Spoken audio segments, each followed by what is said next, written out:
friends, welcome back to the channel. My name is Eliza, and if you are new here, this is just a place where we talk about true crime, scam stories, conspiracy theories, and today I got a juicy one for y'all. If any of this sounds interesting to you, you can go ahead and like and subscribe. It really helps me out a lot. So today we're going to be talking about the Denver International Airport, which has a lot of conspiracies swirling around it. So we are going to do a deep dive, learn all about everything Denver International Airport. So the Denver International Airport, or the DIA, I might use those interchangeably just because saying Denver International Airport every time is kind of a pain. The Denver International Airport started its construction in 1989 and it was set to open in October of 1993. There were so many delays for the opening of this airport just because there were certain airlines that didn't want to move over to the international airport, and there were other companies that were on strike. It was just a big deal. So finally, in 1995, Denver finally opened its doors to the public. This airport cost a whopping $4.8 billion, and it was actually $2 to $3 billion over budget as well. And we'll learn why a little bit later. It was and continues to be the biggest airport in the Western Hemisphere and the second largest airport in the entire world. So it's a big boy. Additionally, this airport has 35 different airlines that fly in and out of the airport, as well as 35,000 employees that work in the Denver International Airport. So this is a huge place. So if you're not familiar with this airport, you're probably thinking, what's so weird about it? Why are you talking about this? Why does this matter? And I'm going to tell you why. One of the reasons why this airport was so costly is because they implemented an underground automated luggage system. When this system was first showed to the public, it was a known disaster. Instead of baggage safely getting from one destination to another, people's luggage was being thrown all around the airport and people's belongings were just scattered all over the floor. And so obviously this was a big flop for the Denver airport. Since its opening, this luggage system has been a maintenance nightmare. So finally in 2005, they permanently shut down this automated luggage system and just went back to the old-fashioned having baggage handlers bring your luggage from one spot to another. We're going to be talking a lot more about the different underground levels of the Denver International Airport's basement. So we'll get into why that's important a little bit later in the video. So the first really weird thing that people noticed at the Denver International Airport was its interesting runway system. While on the ground, nothing looks unusual about this layout. However, passengers taking off and landing have noticed that the shape of the runway is actually a swastika, which isn't a great look. If I was just chilling waiting to land at the Denver International Airport and I look out the window and I just see a giant swastika on the ground, at the airport, I'd be pretty uncomfortable, and I don't think it was actually intentional, but it's definitely weird, and it's definitely been noted by a lot of conspiracy theorists. Another interesting component that a lot of people have noticed is in the Great Hall of the Denver International Airport. As you're walking by, you might not notice it, but there are many tiles with different pictures and writing as you're walking through the Great Hall. On one of these tiles on the floor, there is a picture of a mining cart with the symbols AUAG. Well, most people, and I agree with this, think that it is just a nod to Colorado's very rich mining history. Conspiracy theorists have a different idea. So there's actually a fatal strand of hepatitis that has the shortened name of AUAG for Australian antigen, and it has actually been suspected to be used in biowarfare. I'm going to butcher this name, but there's a guy named Baruch Blumberg, and he actually discovered this antigen. And some people think, and it's not confirmed, this is all alleged, that he actually contributed to the building of the Denver International Airport. So this has never been confirmed, but some people think that this could be a sign that some sort of secret society is planning a biowarfare attack using the Australian antigen, and it's being based out of the Denver International Airport. That's a far stretch for me, but it's interesting. It's creative. So one of the reasons that DIA's costs are so high is because they have a rotating art installation, and they are very art-centric at this airport. The main terminal at the airport often has rotating art exhibits, and the international airport actually has a budget set aside specifically for art, which is actually pretty cool. I like that a lot. Their art choices, though, are a little interesting, and you'll see what I mean. There are many little details that kind of explain what I'm talking about. For example, at some of the baggage claim areas, there are little gargoyle statues, and a few of them actually interact with passengers and like can talk and stuff. Additionally, at Jepson's terminal, there is a roof that is white and peaked and made out of fabric. This roof is actually supposed to resemble snow-capped mountains, and it does a really good job. I'd actually really like to visit the Denver International Airport just to see all this stuff, because it's really creepy, but it's also very cool. Probably one of the most famous installations at the Denver International Airport are 4 murals made by Leo Tanguma.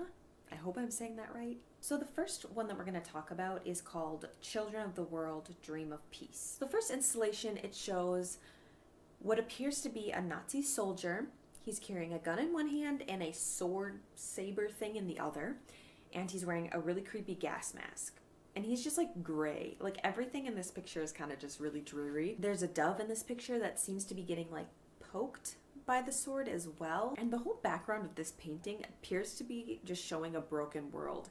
There's like a whole line of people that look like they're crying and sobbing. There are broken buildings on one side of the painting, and then next to the soldier there are what looks like children either laying down or like dead maybe. I don't know, but it's I don't like it. It's sad and I hate it. And then the second portion of the mural is actually really pretty. It shows a world that has all come together. There are people from all different types of religions, ethnicities, and they're all hanging out together. There's a big vibrant rainbow up above all of them, and the Nazi soldier is in the foreground of the painting, and he looks like he's dead now, and there are 2 doves sitting on top of him that are fine and dandy and alive.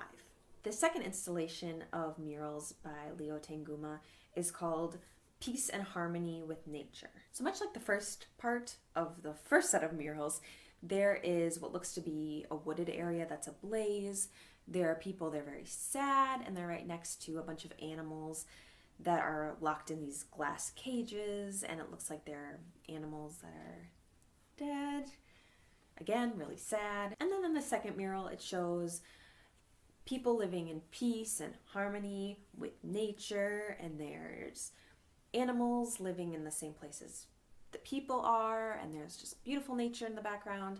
Happy ending. So I think a lot of people think that this set of murals is really creepy because it's not something you really want to see when you're walking through an airport. Well, it shows a happy ending in both the sets of murals. The first paintings are really, really sad, and they are like a little bit gruesome.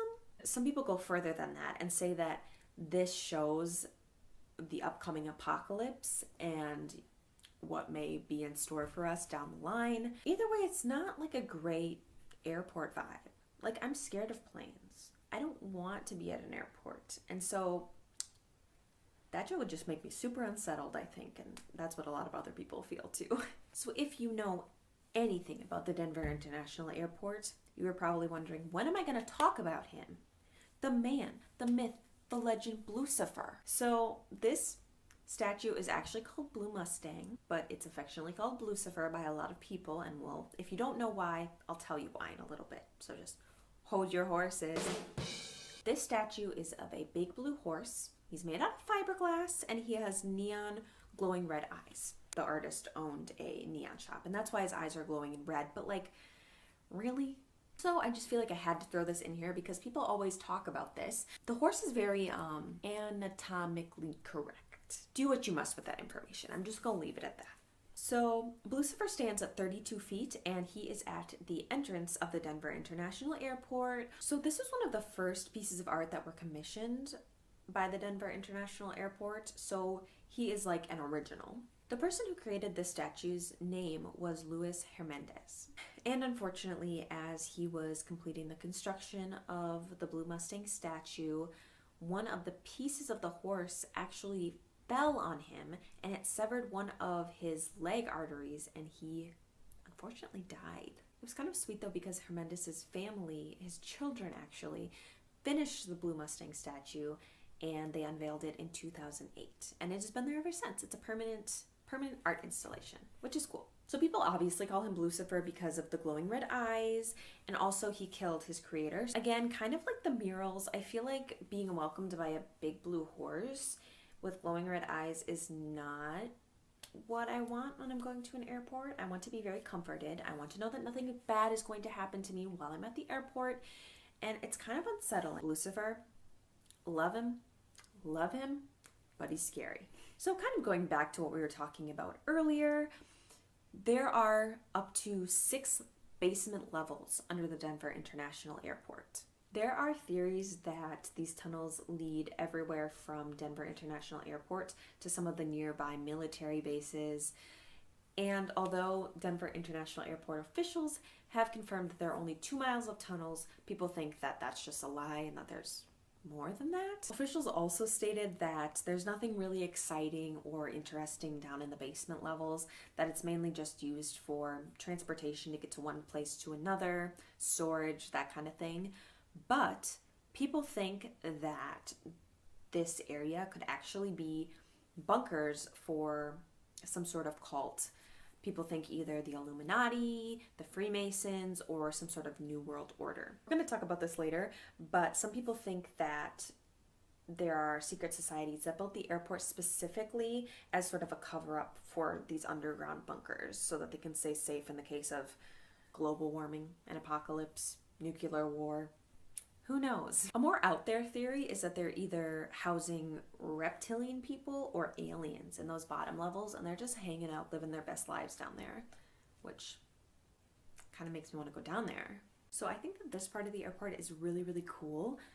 So at the south entrance of the Denver International Airport, there is a plaque that has different contributors that funded for the airport.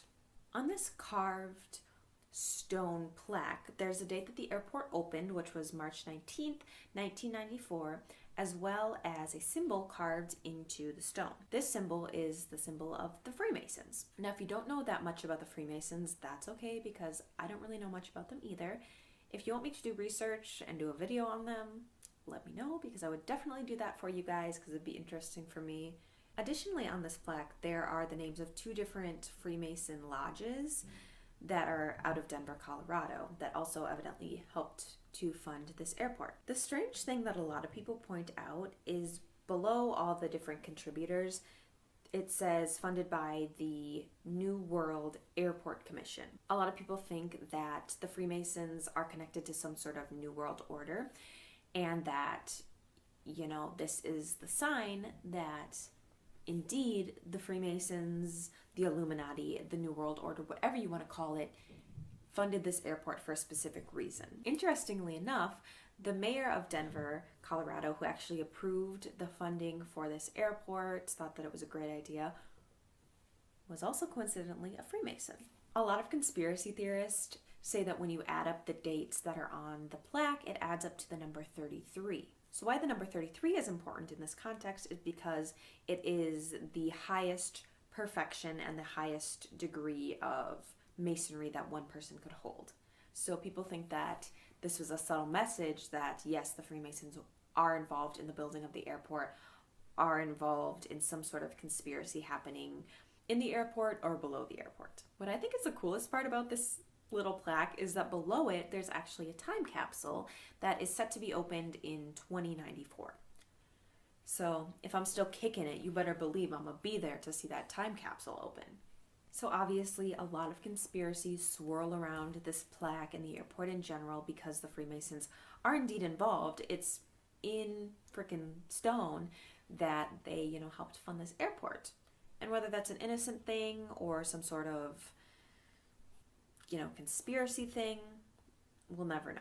This conspiracy is so widespread that there's actually a leader of one of the Freemason groups in Colorado that stated the Freemasons had nothing to do with the building of the Denver International Airport. The only involvement was the ceremony that was performed for the dedication capstone that was done on March 19th, 1994.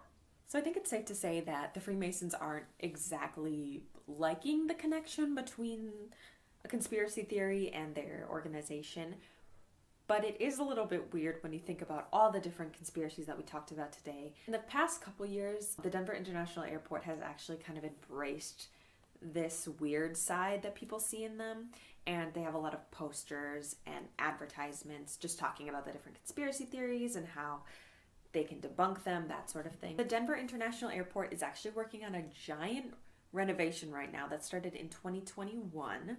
And right now they're actually working on revamping the Great Hall. That is set to be done in the summer of 2028. This project is estimated to cost about $1.3 billion if they can stay within their budget, which we know what happened when they built the airport, so we'll see about this one. And I'm actually kind of stoked to see how they decide to, renovate and make the Denver International Airport more beautiful than it already is, because it is really a cool airport. And whether the conspiracy theories are true, whether they're not, it's just a cool place to go, and I would love to go there someday and visit, see if I can see any aliens. I am so fascinated by this topic. I don't know why. I just learned about this whole conspiracy theory thing a couple of years ago, and it's been just in my head forever since then. I can't get it out of my brain. I haven't traveled since COVID, but honestly, taking a trip to the Denver International Airport is kind of up there high on my list for no reason. And I'm so interested to hear what you guys think about this. Are there any conspiracy theories that I missed, that I glossed over? I just want to discuss it with you guys because I have so many thoughts about this. That being said, that is all I have for you guys today. I really hope that you enjoyed. If you did, make sure to like and subscribe to the video. Comment below any thoughts, questions, anything you got. I would love to hear from you guys. And I also just want to say thank you for those of you who have subscribed to the channel. It really means a lot to me. Although there's a few of you guys, I appreciate you guys hanging out with me. I appreciate the love. I appreciate the support more than you guys know. I have been thinking about doing this for a really long time, and the fact that you guys are watching the videos and liking some of the content that I'm putting out it really means the world to me. So from the bottom of my heart, I thank you guys. That was so cheesy, I'm sorry. So again, I hope you guys enjoyed the video, and I will see you guys next time. Have a wonderful, beautiful, amazing rest of your day, and keep being the bad bitches that you are. Bye, guys.